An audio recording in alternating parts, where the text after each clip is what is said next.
Alright, time for another kind of budget team. This time, Eald'Narche, Desch, and Aphmau, which is a fantastic team for Eald'Narche. Not perfect, but fantastic. Aphmau because she's fantastic with everyone, except for Bosch, I suppose, and Desch for the imperal enchant, and having it not require a buff on Eald'Narche, who runs through buffs really fast, which you'll see in the next few waves. Not so much when there's only one enemy, but when there's two enemies.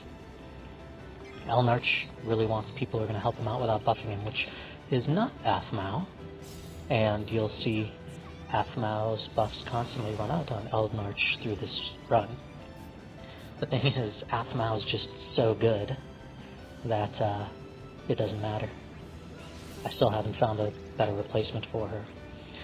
And part of that is because, like, I ran Edward earlier instead of Aphmau, and it didn't work out so well because Eald'Narche does so well with Brave Regen as opposed to Brave Battery. So, Aphmau, with her fantastically high performance buffs, I swear that bird has, like, missed Aphmau every single attack this run, which actually kind of stinks. I wanted Aphmau to get hit by the magma waves so that her Leviathan's Blessing could activate like it did on Desch. It's not enough damage to activate it on Eald'Narche because with his exoplates he takes reduced HP damage, but it would have activated on Aphmau. Oh well. I'm sure this won't miss. 100% evasion on Aphmau. The hidden 100% evasion on Aphmau. That's why she's so good, folks. Anyways, where was I? Eald'Narche wants Brave Regen more than Brave Battery because he gets so many turns so quickly due to taking a turn right after the enemy. Well, that was nice. That activated Leviathan's Blessing on Eald'Narche, which is actually kind of hard to do this early because he takes the reduced HP damage. But yeah, now you can see, like, he gets those really big Brave Regens on his turns. And so, yeah, you want a high initial Brave or some good Brave Regen for him for allies, which I don't have too many budget units of. I used to use Garnet before Desch with this team, and she did quite well, but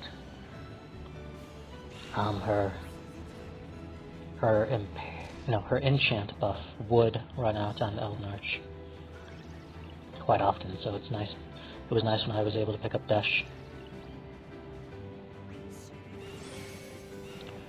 But Desch's problems when you keep him at budget are his lack of overflow and lack of max Brave, at least for his HP plus and for his EX. But those all improve when you give him Ingots. But well, we didn't, because we don't need to. Those Ingots can be better spent elsewhere. So there, I used his HP plus instead of his EX. So he's gonna... Nope, that was just a Brave attack. Thought he was gonna take a Brave HP attack. But we just used the HP plus instead of Ancient Thunderclap because he was at full Brave, and the Brave hits from Ancient Thunderclap would have done nothing. So I'm going to ideally use it on his next turn when maybe he's not at full Brave. Although with Aphmau taking turns first, we'll get batteried up pretty good. Aphmau has Penelo's Sphere, for the record, which is helping with some of the battery. Missed Aphmau again. 100% evasion Aphmau.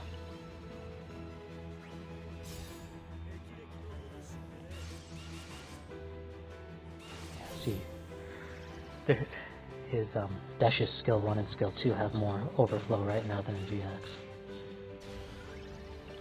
But once we get multiple enemies, his EX will deal a lot more damage, of course, because it deals full damage.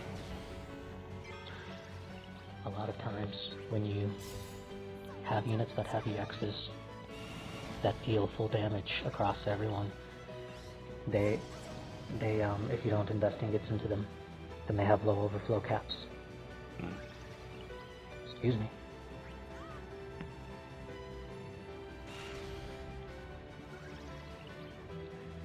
And so, oh yeah, the big bird batteried itself.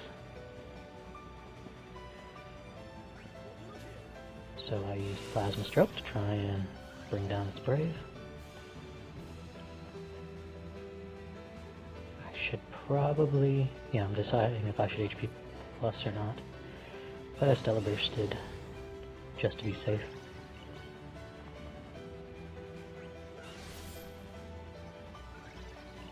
Some people say Eald'Narche is kind of boring to use because he just HP pluses a lot. Ouch! Good thing I used Stellar Burst earlier. But I don't know. I don't find it boring for whatever reason. Certainly is effective. Kind of stinks to have to use Vortex Plus so early, not early, so late in this battle, because the bird's gonna probably die before it even gets a turn. Yep, should have saved it. But sometimes that's how it goes. Huh, everybody's attacking Aphmau. Luckily she has 100% evasion.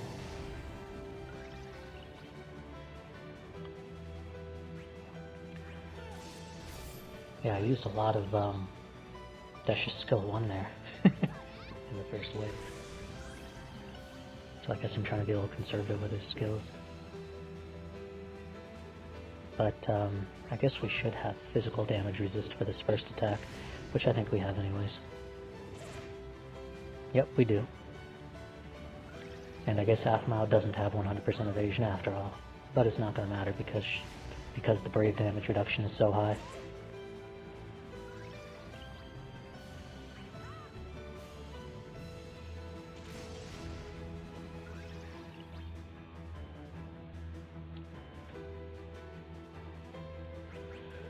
Yep, this is a good Plasma Stroke. That will heal him up a bit. Won't have to worry about Brave Overflow, and he should have his EX on the next turn. Everybody's targeting Eald'Narche. Would have been really nice to have Vortex Plus here, but whatever.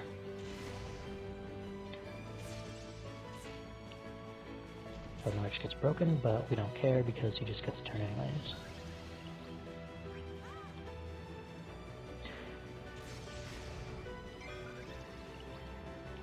What is with this turn order?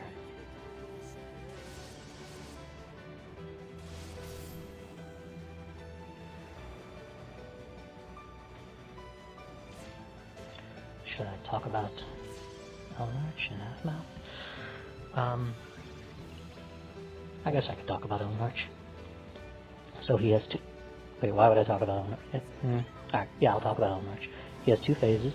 His first phase is when he has Exo Plates, which ended in the first round, and he basically just uses skill 2 and EX over and over and over again, because skill 1, as soon as you use it, changes his phase into what it is now, and restores all of his abilities.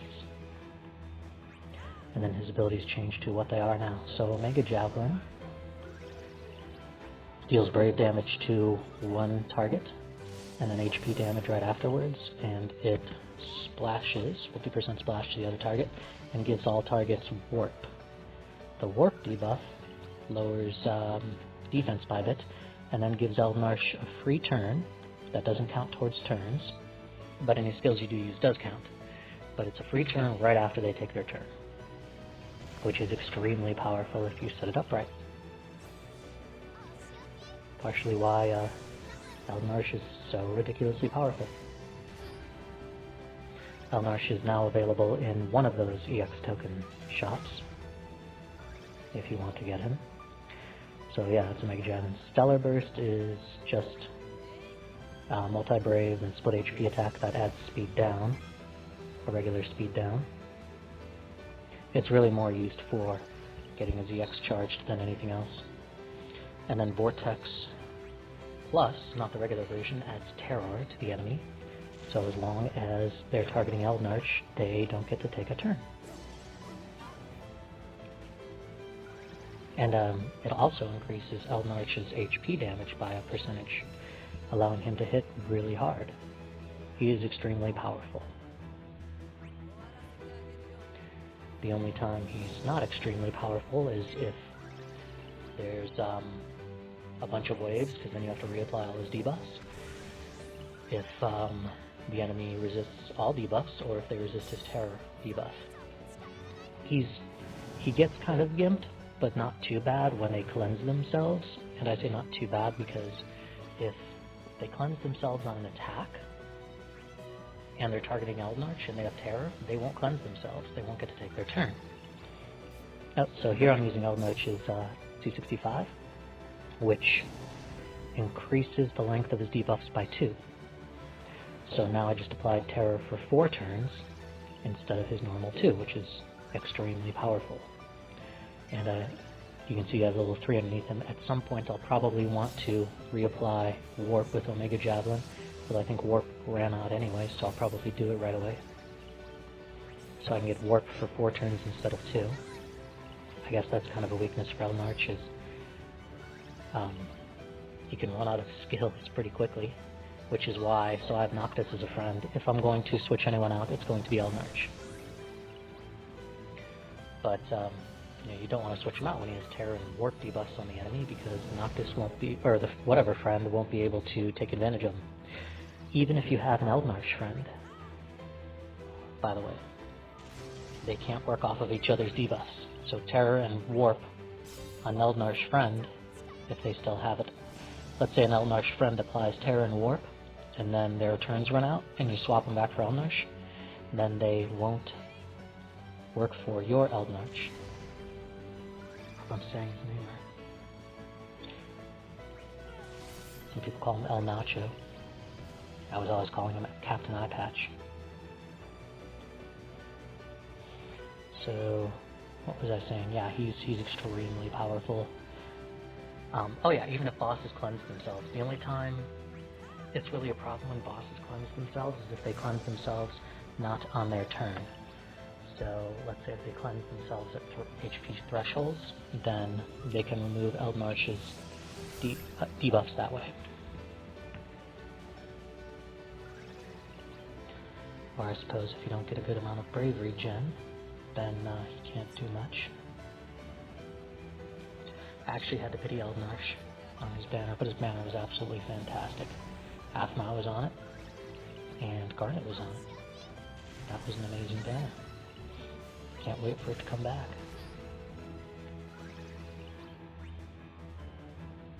I mean, I don't know why I can't wait for it to come back. I already have them all. But, if somebody doesn't have them.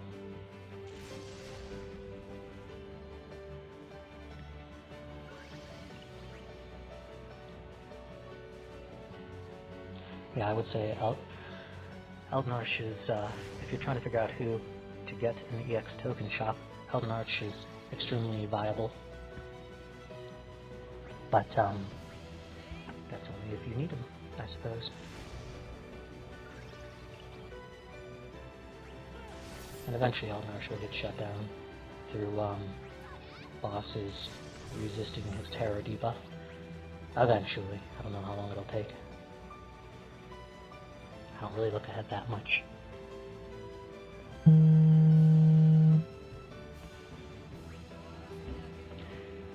And this might finish them off. Oh, wait. Just one of them. Yeah, that guy wasn't even close. I don't know what I was thinking there.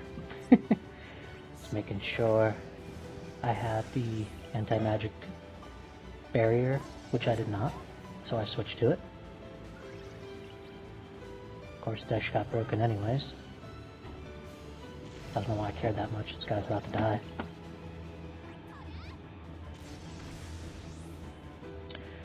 And we are under 66 turns, which is good. Means we are on par to beat the 100 turn count. So now I should be able to go all out with Aphmau's skills and not run out of them. But her EX was so close to charging, I just did an HP plus anyways.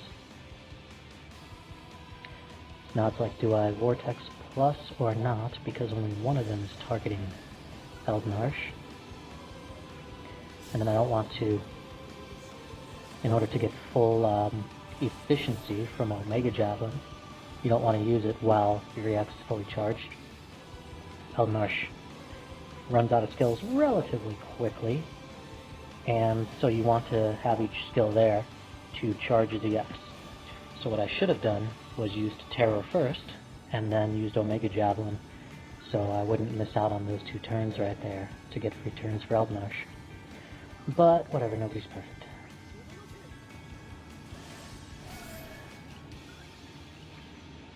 Yeah, they've had some sort of defense buff on there. Plasma Stroke didn't do much. Luckily, they're both targeting Eald'Narche right now, so that worked out. There's the Omega Javelin to get Warp. Luckily, these guys seem to die quicker than the other waves, so that's pretty nice. I think because they rely more on their buffs, and they rely on debuffing us.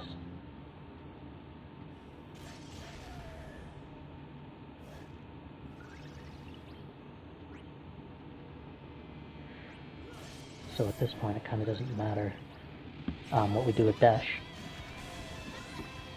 at least until they're able to take turns again, which may or may not be for a while.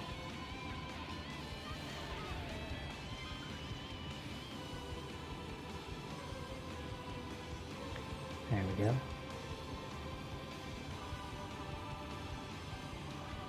Yeah, I think I was checking to see, because Terror was running out or had worn out, and Vortex Plus isn't ready. So we use Stellar Burst to charge Eald'Narche's EX.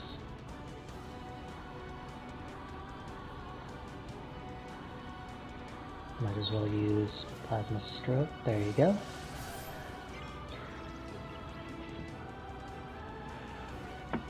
It's nice to have higher max Brave while you're in the summon. You can do more damage then. And I should use Omega Javelin here, because an HP Plus won't fully charge Vortex Plus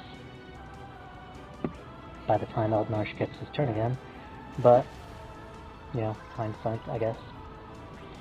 And Ancient Thunderclap is going to deal way more damage while in the summon. I guess 50% more isn't way more, but hey, quite a bit more anyways. So it was nice I got to use Ancient Thunderclap while in the summon.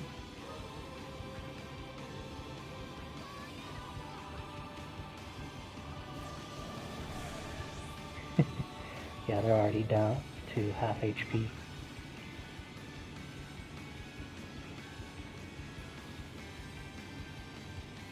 So the problem is, Vortex Plus isn't up, they don't have Terror, but they do have one stack of Warp left. But I think in order to charge the EX, I'm just going to use Omega Javelin anyways. And then after B takes a turn, I should be able to apply Terror, and hopefully B will retarget Eald'Narche again. Moment of truth. Yes, he does. So they're basically going to die without getting any more turns. If things continue, which they will. Those debuffs. And this will be a good HP plus, yeah. And then next turn he'll Omega Javelin to apply 4 turns of Warp to refresh that. And then should be able to finish them off before they get any turns. I mean, if not, I guess they're still Noctis, but I don't think we'll need them. Spoiler alert, we won't. Should I talk about Desch? I guess I haven't talked about Desch yet. Desch's skills, depending on which one you use, either apply anti-physical or anti-magical Brave defense to the entire party, and he only applies the buff to himself, so that's kind of nice. It's very efficient. And it's an 80% Brave barrier to one type or the other. It also heals a bit, and they apply lightning lightning damage up, basically a lightning imperil, and it enchants the entire party with lightning damage. So that's fantastic for Eald'Narche, because he can get a lightning enchant without requiring a buff on himself, so he can take as many turns as he needs, and he will take all the turns because he's Eald'Narche. That's what he's designed to do.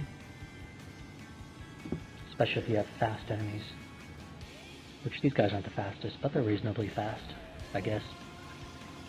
Kind of. Eald'Narche is absolutely amazing though when there's 3 enemies. I will say that.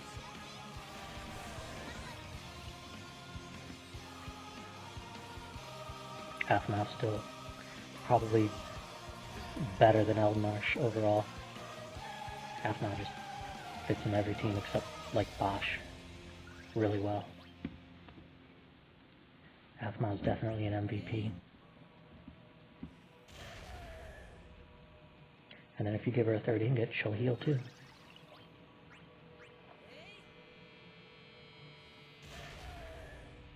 Alright, I have a feeling. Yeah, so we're going to HP plus here. And then this won't kill it. Yeah, and then Desch should be able to finish them off with Blitz Shear. Both at the same time. Which is good to do because the other one will enrage. Of course we have all these frame debuffs now, so the enrage isn't so bad as when they first came out on things. Last chapter, that was rough. But yeah, there you have it. Kind of older units. But they still work at 0 ingots.